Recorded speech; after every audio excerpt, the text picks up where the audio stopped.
Korang tahu tak, kalau korang hidup dekat zaman dulu-dulu, kalau korang macam sakit gigi ke, nak cabut gigi, nak buat gigi palsu, korang bukan pergi kat dentist tau, tapi korang kena pergi dekat kedai gunting rambut. Sebabnya, pada zaman dulu, pada tahun dalam 1700 macam tu, dentist tak lagi well established pada waktu tu. So, segala benda yang berkaitan dengan dentist, nak cabut gigi ke, nak buat gigi palsu, nak tampal ke apa, semua kita pergi dekat kedai gunting rambut, dan orang yang buat dekat kita tu, kita panggil sebagai barber surgeon. So barber surgeon ni adalah orang-orang yang macam biasalah kita tengok dekat kedai gunting rambut kan, yang barber yang kita selalu jumpa, diorang potong rambut tu. So dalam diorang potong rambut tu, macam kalau kita nak cabut gigi sekali, kita boleh datang sekali. Pelik kan benda tu? Pada waktu dulu, dentistry dengan medical ni tak pernah sekali pun. Dentistry ni dianggap sebagai satu part of cosmetic. Maksudnya kalau korang pergi dekat kedai yang macam nak cantikkan, kilatkan kuku macam tu kan, so sama je nisbah dia macam korang nak pergi cabut gigi dan sebagainya. As time evolve,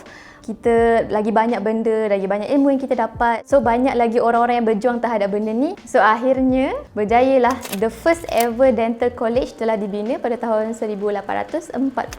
Dan waktu tu lah baru ada macam kita kata dentistry ni is a look up status. Maksudnya bukan sekadar macam kita panggil tukang gigi sekarang, tapi dia adalah seorang doktor gigi, satu profession yang profesional, yang sama nisbah dia dengan doktor biasa. As time goes, so orang jadi macam, kenapa dentistry ni tak boleh nak gabung je dengan medik? Maksudnya biar je lah orang medik yang belajar dentistry kan, kenapa nak asing ada course dentistry yang tersendiri kan? Ada orang-orang yang cuba untuk gabungkan, tapi ramai yang tak nak gabung. Tahu tak kenapa? Sebabnya pada waktu tu orang yang datang kepada emergency room, orang yang datang dekat ER, emergency room, kebanyakannya adalah sakit sebabkan sakit gigi, yang sepatutnya sakit gigi ni diorang boleh je easily go to dental clinic, tampal-tampal dan tak perlu sakit sampai tahap kena pergi ke emergency room. Dentistry ni dia lebih kepada pencegahan, bukannya kepada rawatan. Dah sakit gila baru kita rawat. So, bila dah jadi macam tu, sekarang ni jadilah satu dentistry bidang yang asing, medical bidang yang asing. Masalah yang baru pula timbul. Masalahnya sebab dentistry ni terlalu fokus dekat kerja pertukangan. Maksudnya kalau korang pergi kat dentist, biasa diorang buat apa?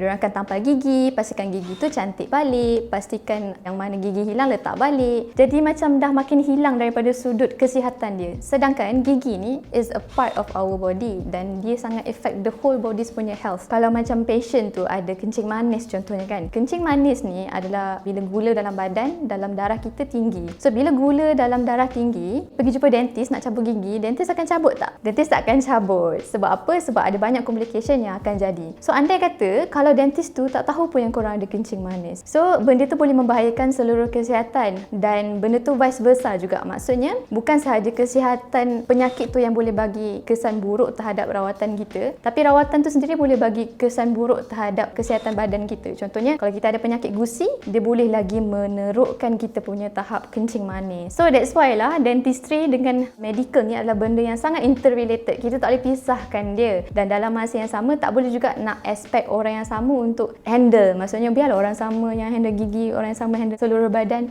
Mekanisme dia sangat lain, profession pun sangatlah lain.